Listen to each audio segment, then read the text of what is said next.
Hi ಸ್ನೇಹಿತರೆ, ಎಲ್ಲರಿಗೂ ನಮಸ್ಕಾರ. ನೋಡಿ, ಗೃಹಲಕ್ಷ್ಮಿ ಯೋಜನೆಯ ಪ್ರತಿಯೊಂದು ಫಲಾನುಭವಿಗಳಿಗೆ ಸರ್ಕಾರ ಒಂದು ಭರ್ಜರಿ ಗುಡಿಸಲ ಕೊಟ್ಟಿದ್ದು, ನಿಮ್ಮ ಬ್ಯಾಂಕ್ ಖಾತೆಗೆ ಈ ಬಾರಿ 8,000 ಗೃಹಲಕ್ಷ್ಮಿ ಹಣನ ಸರ್ಕಾರ ಜಮಾ ಮಾಡ್ತಾ ಇದೆ.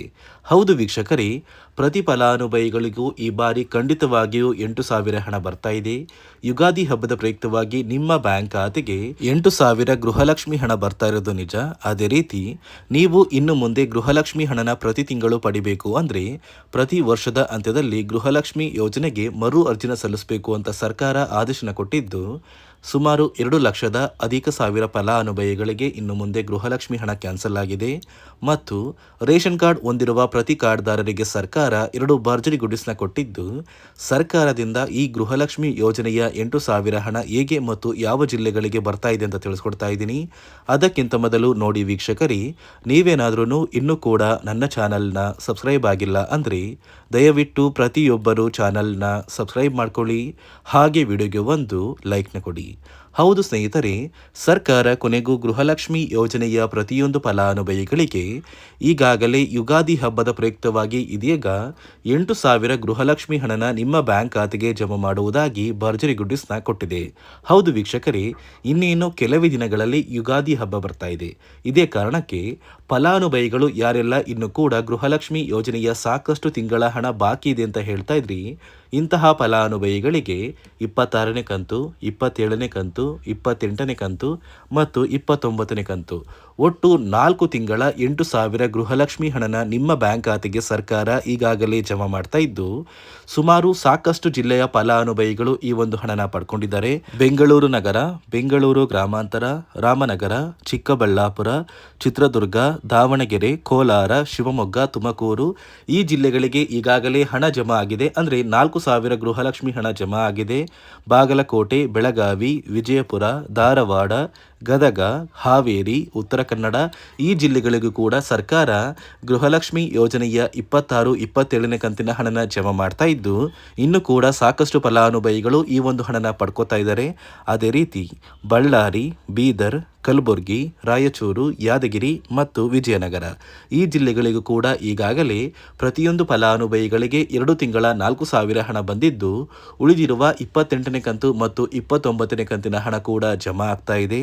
ಮತ್ತು ಚಾಮರಾಜನಗರ, ಚಿಕ್ಕಮಗಳೂರು, ದಕ್ಷಿಣ ಕನ್ನಡ, ಹಾಸನ, ಕೊಡಗು, ಮಂಡ್ಯ, ಮೈಸೂರು ಮತ್ತು ಉಡುಪಿ ಈ ಜಿಲ್ಲೆಗಳಿಗೂ ಕೂಡ ಈಗಾಗಲೇ ಗೃಹಲಕ್ಷ್ಮಿ ಯೋಜನೆಯ ಹಣ ಜಮಾ ಆಗೋದಕ್ಕೆ ಶುರುವಾಗಿದ್ದು, ಆದಷ್ಟು ಬೇಗ ಪ್ರತಿಯೊಂದು ಫಲಾನುಭವಿಗಳಿಗೆ ಯುಗಾದಿ ಹಬ್ಬ ಬರುವಷ್ಟರಲ್ಲಿ ಗೃಹಲಕ್ಷ್ಮಿ ಯೋಜನೆಯ ಒಟ್ಟು 4 ತಿಂಗಳ 8,000 ಹಣ ನಿಮ್ಮ ಬ್ಯಾಂಕ್ ಖಾತೆಗೆ ಬರುತ್ತೆ.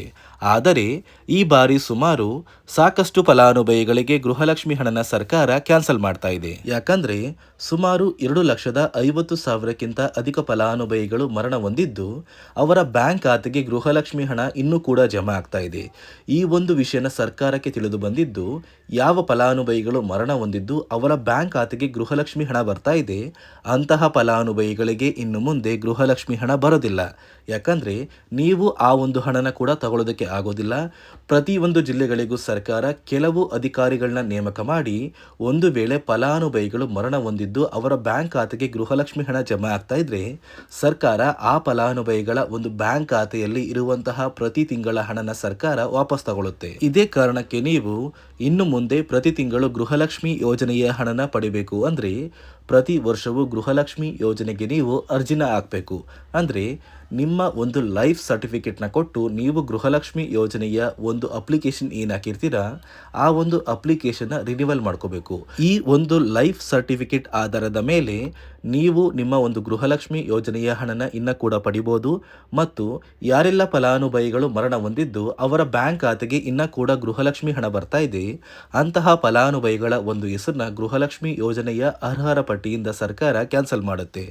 ಒಂದು ವೇಳೆ ನೀವು ಮರಣ ಹೊಂದಿರುವ ಫಲಾನುಭವಿಗಳಿಗೆ ಬರುವ ಗೃಹಲಕ್ಷ್ಮಿ ಹಣನ ಇನ್ನ ಕೂಡ ಪಡಿತಾ ಇದ್ರೆ, ಇಂತಹ ಪ್ರತಿಯೊಂದು ಸದಸ್ಯರಿಗೆ ಸರ್ಕಾರ ಕಠಿಣವಾದ ಕ್ರಮನ ಕೈಗೊಂಡು ನಿಮ್ಮ ಒಂದು ರೇಷನ್ ಕಾರ್ಡ್ನ ಕೂಡ ಸರ್ಕಾರ ಕ್ಯಾನ್ಸಲ್ ಮಾಡುವ ಸಾಧ್ಯತೆ ತುಂಬಾನೇ ಇದೆ. ಅದೇ ಒಂದು ಕಾರಣಕ್ಕೆ ಇನ್ನೇನು ಕೆಲವು ದಿನಗಳಲ್ಲಿ ಪ್ರತಿ ಮನೆಗೂ ಕೂಡ ಕೆಲವು ಅಧಿಕಾರಿಗಳು ಬಂದು ನಿಮ್ಮ ಕುಟುಂಬದ ಪ್ರತಿ ಸದಸ್ಯರ ಒಂದು ದಾಖಲಾತಿಗಳನ್ನ ತಗೊಂಡೋಗ್ತಾರೆ. ನಂತರ ಯಾರೆಲ್ಲ ಫಲಾನುಭವಿಗಳು ಅಕ್ರಮವಾಗಿ ಗೃಹಲಕ್ಷ್ಮಿ ಹಣನ ಪಡಿತಾ ಇದ್ರು, ಸುಮಾರು 2,50,000ಕ್ಕಿಂತ ಅಧಿಕ ಫಲಾನುಭವಿಗಳ ಒಂದು ಹೆಸರನ್ನ ಗೃಹಲಕ್ಷ್ಮಿ ಯೋಜನೆಯ ಅರ್ಹರ ಪಟ್ಟಿಯಿಂದ ನಿಮ್ಮ ಹೆಸರನ್ನ ತೆಗೆದು ನಿಮ್ಮ ಬ್ಯಾಂಕ್ ಖಾತೆಗೆ ಬಂದಿರುವ ಎಲ್ಲ ಹಣನ ಕೂಡ ಸರ್ಕಾರ ವಾಪಸ್ ಪಡೆಯುತ್ತೆ. ಅದೇ ರೀತಿ ರೇಷನ್ ಕಾರ್ಡ್ ಹೊಂದಿರುವ ಪ್ರತಿಯೊಂದು ಕಾರ್ಡ್ದಾರರಿಗೂ ಕೂಡ ಸರ್ಕಾರ 2 ಭರ್ಜರಿ ಗುಡ್ಡಿಸ್ನ ಕೊಟ್ಟಿದ್ದು, ಇಲ್ಲಿ ನಿಮ್ಮ ಹತ್ರ BPL ಅಥವಾ APL ರೇಷನ್ ಕಾರ್ಡ್ ಇದ್ರೂ ಕೂಡ ಸರ್ಕಾರ ಪ್ರತಿಯೊಂದು ಫಲಾನುಭವಿಗಳಿಗೆ ಇನ್ನು ಮುಂದೆ ಪ್ರತಿ ತಿಂಗಳು ಆಹಾರ ಕಿಟ್ನ ಅಂದರೆ ಇಂದಿರಾ ಆಹಾರ ಕಿಟ್ನ ಕೊಡ್ತಾ ಇದ್ದು, ಈ ಒಂದು ಕಿಟ್ನ ನೀವು ಹೇಗೆ ಪಡಿತೀರಾ ಅಂದರೆ ಆ ಒಂದು ಕಿಟ್ಟಲ್ಲಿ ಸರ್ಕಾರ ಒಂದು QR ಕೋಡ್ನ ಕೊಡುತ್ತೆ. ಆ ಒಂದು QR ಕೋಡ್ನ ನೀವು ಸ್ಕ್ಯಾನ್ ಮಾಡಿದ್ರೆ ಪ್ರತಿ ಕುಟುಂಬಕ್ಕೆ ಪ್ರತಿ ಕಾರ್ಡಿಗೆ ಒಂದು ಆಹಾರ ಕಿಟ್ನ ಸರ್ಕಾರ ಕೊಡ್ತಾ ಇದ್ದು, ಈ ಒಂದು ಕಿಟ್ ಪ್ರತಿ ಫಲಾನುಭವಿಗಳಿಗೂ ಸೇರಬೇಕು. ಮತ್ತು ಒಂದು ವೇಳೆ ನೀವು ಈ ಒಂದು ಕಿಟ್ನ ಪಡೆದು ಬೇರೆ ಫಲಾನುಭವಿಗಳಿಗೆ ದುಡ್ಡಿನ ಮೂಲಕ ಮಾರಿದ್ರೆ ನಿಮ್ಮ ಒಂದು ರೇಷನ್ ಕಾರ್ಡ್ನ ಕೂಡ ಸರ್ಕಾರ ಕ್ಯಾನ್ಸಲ್ ಮಾಡಿ ನಿಮಗೆ ಸರ್ಕಾರದಿಂದ ಬರುವ ಪ್ರತಿ ಸೌಲಭ್ಯಗಳನ್ನ ಕಿತ್ಕೊಳ್ಳುತ್ತೆ. ಅದೇ ಒಂದು ಕಾರಣಕ್ಕೆ ಈ ಮಾರ್ಚ್ ತಿಂಗಳಲ್ಲಿ ನಿಮ್ಮ ಒಂದು ರೇಷನ್ ಕಾರ್ಡ್ಗೆ ಸಿಗುವ ಇಂದಿರಾ ಕಿಟ್ಟಲ್ಲಿ ಒಂದು QR ಕೋಡ್ ಇರುತ್ತೆ. ಯಾವುದೇ ಕಾರಣಕ್ಕೂ ನೀವು ಈ ಒಂದು ಕಿಟ್ನ ಬೇರೆಯವರಿಗೆ ಕೊಡುವಂತಿಲ್ಲ. ನಿಮಗೆ ಬಂದಿರುವಂತಹ ಒಂದು ಕಿಟ್ ನೀವು ಮಾತ್ರ ಅದನ್ನು ಯೂಸ್ ಮಾಡ್ಕೋಬೇಕು. ಅದೇ ರೀತಿ ನೀವು ನಿಮ್ಮ ಒಂದು ರೇಷನ್ ಕಾರ್ಡಿಗೆ ಸಿಗುವಂತಹ ಉಚಿತ ಅಕ್ಕಿ ಏನಿತ್ತು ಆ ಒಂದು ಅಕ್ಕಿನ ಪಡಿಬೇಕು ಅಂದರೆ ನೀವು ಬಯೋಮೆಟ್ರಿಕ್ನ ಕೊಡಬೇಕಾಗಿತ್ತು. ಅಂದರೆ ನಿಮ್ಮ ಒಂದು ಹೆಬ್ಬೆರಳು ಗುರುತನ್ನು ಆ ಒಂದು ಮಷೀನಲ್ಲಿ ಇಟ್ಟು ನಂತರ ನಿಮ್ಮ ಒಂದು ರೇಷನ್ ಕಾರ್ಡ್ಗೆ ಸರ್ಕಾರ ಉಚಿತವಾಗಿ ಬರುವ ಅಕ್ಕಿನ ಕೊಡ್ತಾ ಇತ್ತು. ಆದರೆ ಇನ್ನು ಮುಂದೆ ನೀವು ಒಂದು ಬೆರಳನ್ನ ಇಡೋಕ್ಕಾಗಿಲ್ಲ ಅಂದರೂ ಕೂಡ ನೀವು ನಿಮ್ಮ ಒಂದು ರೇಷನ್ ಕಾರ್ಡ್ಗೆ ಸಿಗುವಂತಹ ಅಕ್ಕಿನ ಪಡ್ಕೋಬೋದು. ಯಾಕಂದರೆ ಸಾಕಷ್ಟು ವಯಸ್ಸಾದಂಥ ಒಂದು ಮಹಿಳೆಯರಿರ್ಬೋದು ಅಥವಾ ವೃದ್ಧರಿರ್ಬೋದು, ಯಾವುದೇ ರೀತಿಯ ಒಂದು ವಯಸ್ಸಾದ ಫಲಾನುಭವಿಗಳು ಅವರ ಬೆರಳನ್ನ ಆ ಒಂದು ಮಷಿನ್ ಮೇಲೆ ಇಟ್ಟಾಗ ಆ ಒಂದು ಮಷೀನಲ್ಲಿ ನಿಮ್ಮ ಒಂದು ಹೆಸರು ಕೂಡ ಬರ್ತಾ ಇರಲಿಲ್ಲ. ಯಾಕಂದರೆ ತುಂಬ ಜನಕ್ಕೆ ಇದೇ ರೀತಿಯಾಗಿ ಅವರು ಪ್ರತಿ ತಿಂಗಳು ಸರ್ಕಾರದಿಂದ ಬರುವ ಒಂದು ರೇಷನ್ನ ಪಡ್ಕೋತಾ ಇರಲಿಲ್ಲ. ಇದೀಗ ಸರ್ಕಾರ ಈ ಒಂದು ವಿಷಯನ ಚರ್ಚೆ ಮಾಡಿ ನಿಮ್ಮ ಒಂದು ರೇಷನ್ ಕಾರ್ಡ್ಗೆ ನೀವು ಒಂದು ಬೆರಳು ಕೊಟ್ಟಿಲ್ಲ ಅಂದರೂ ಕೂಡ, ಅಂದರೆ ಆ ಒಂದು ಮಷಿನ್ ಮೇಲೆ ಬೆರಳಿಟ್ಟಿಲ್ಲ ಅಂದರೂ ಕೂಡ ನಿಮ್ಮ ರೇಷನ್ ಕಾರ್ಡ್ಗೆ ಕಡ್ಡಾಯವಾಗಿ ಸರ್ಕಾರದಿಂದ ಬರುವಂತಹ ಈ ಉಚಿತ ಅಕ್ಕಿನ ಕೊಡಲೇಬೇಕು ಅಂತ ಸರ್ಕಾರ ಆದೇಶನ ಕೊಟ್ಟಿದೆ.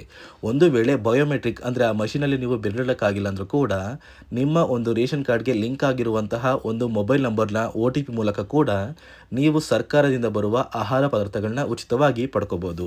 ಅದೇ ರೀತಿ ಇನ್ನು ಮುಂದೆ ಪ್ರತಿ ತಿಂಗಳು ನಿಮಗೆ ಸರ್ಕಾರ ಉಚಿತ ಅಕ್ಕಿನ ಕೊಡ್ತಾ ಇಲ್ಲ. ಆದರೆ ಇಲ್ಲಿ ಉಚಿತ ಅಕ್ಕಿ ನಿಮ್ಮ ಒಂದು ರೇಷನ್ ಕಾರ್ಡ್ಗೆ ಸಿಗುತ್ತೆ. ಹೇಗೆ ಅಂದರೆ ಕೇಂದ್ರ ಸರ್ಕಾರದಿಂದ ಇನ್ನು ಮುಂದೆ ಪ್ರತಿ ತಿಂಗಳು ಉಚಿತ ಅಕ್ಕಿನ ಕೊಡ್ತಾ ಇದ್ದು, ರಾಜ್ಯ ಸರ್ಕಾರದಿಂದ ಇಂದಿರಾ ಕಿಟ್ನ ಪ್ರತಿ ಫಲಾನುಭವಿಗಳಿಗೆ ಇದೇ ಮಾರ್ಚ್ ತಿಂಗಳಿಂದ ಸರ್ಕಾರ ಕೊಡ್ತಾ ಇದೆ. ಪ್ರತಿ ರೇಷನ್ ಕಾರ್ಡ್ ಹೊಂದಿರುವ ಫಲಾನುಭವಿಗಳು ಈ ಸೌಲಭ್ಯನ ಪಡ್ಕೋತೀರಾ. ಆದರೆ ಒಂದು ವೇಳೆ ನೀವು ಈ ಸೌಲಭ್ಯಗಳು ಈ ಉಚಿತ ಒಂದು ಆಹಾರ ಕಿಟ್ ಏನಿದೆ ಆ ಒಂದು ಕಿಟ್ನ ಮಾರಿದ್ರೆ ಅಥವಾ ಅನ್ನಭಾಗ್ಯ ಯೋಜನೆಯ ಅಕ್ಕಿನ ಕೂಡ ಮಾರಿದ್ರೆ ಸರ್ಕಾರ ನಿಮ್ಮ ಒಂದು ರೇಷನ್ ಕಾರ್ಡ್ನ ಡೈರೆಕ್ಟಾಗಿ ಕ್ಯಾನ್ಸಲ್ ಮಾಡುತ್ತೆ. ಮತ್ತು ನೀವು ಯಾವುದೇ ಕಾರಣಕ್ಕೆ ಇನ್ನು ಮುಂದೆ ಗೃಹಲಕ್ಷ್ಮಿ ಹಣನ ಪಡೆಯೋಕ್ಕಾಗಲ್ಲ ಮತ್ತು ನೀವು ರೇಷನ್ ಕಾರ್ಡ್ಗೂ ಕೂಡ ಅರ್ಜಿನ ಸಲ್ಲಿಸೋದಕ್ಕಾಗೋದಿಲ್ಲ. ಅದೇ ಒಂದು ಕಾರಣಕ್ಕೆ ಪ್ರತಿ ಫಲಾನುಭವಿಗಳು ನಿಮಗೆ ಸಿಗುವಂತಹ ಒಂದು ಸೌಲಭ್ಯ ಏನಿದೆ ಅದನ್ನು ನೀವೇ ಅನುಭವಿಸಿ, ಬೇರೆಯವ್ರಿಗೆ ಯಾವುದೇ ಕಾರಣಕ್ಕೂ ಕೊಡೋದಕ್ಕೆ ಹೋಗಬೇಡಿ. ದುಡ್ಡಿನ ಆಸೆಗೆ ಈ ಒಂದು ಸೌಲಭ್ಯದಿಂದ ನೀವು ವಂಚಿತರಾಗೋಕೆ ಹೋಗಬೇಡಿ. ಇದೀಗ ನಿಮ್ಮ ಬ್ಯಾಂಕ್ ಖಾತೆಗೂ ಕೂಡ ಸರ್ಕಾರ ಗೃಹಲಕ್ಷ್ಮಿ ಯೋಜನೆಯ 4 ತಿಂಗಳ 8,000 ಹಣನ ಮೊದಲು 2 ತಿಂಗಳ 4,000 ಹಣ, ನಂತರ 2 ತಿಂಗಳ 4,000 ಹಣವಾಗಿ ಜಮಾ ಮಾಡುತ್ತೆ. ಆದಷ್ಟು ಬೇಗ ಈ ಗೃಹಲಕ್ಷ್ಮಿ ಹಣ ನಿಮ್ಮ ಬ್ಯಾಂಕ್ ಖಾತೆಗೆ ಬಂದು ಸೇರುತ್ತೆ.